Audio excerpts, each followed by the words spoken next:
ሱረቱል በቀራ የሚቀራበት ቤት ሸይጣን አይገባም ተብሏል። ቤትህን ጠብቅ። ስትተኛ ማታ ከፍተኛ ድምፁን ዝግ አድርግ። ቴሌቪዥኑ ምን ይሰራል?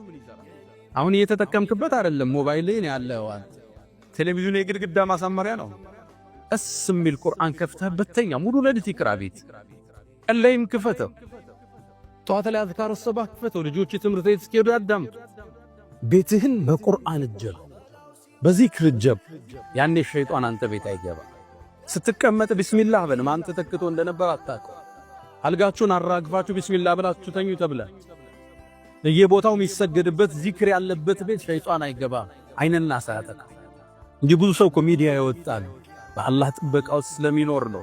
ነብዩና አለይሂ ሰላቱ ወሰላም ቁረይሾቹ እኮ ይሄን ዳዕዋ ለመስበር በአይን ሊያስወጓቸው እኮ ጥረዋል እኮ።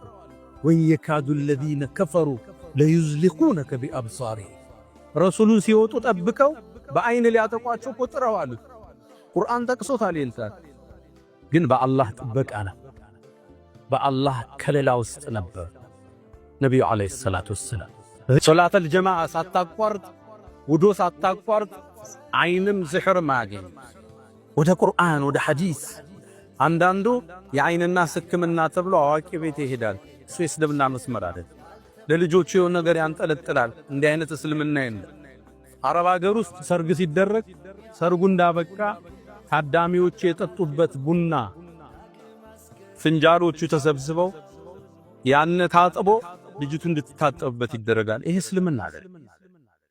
አይንናስ ምን ልከላከለው? በቁርአን በሐዲስ በዚክሮች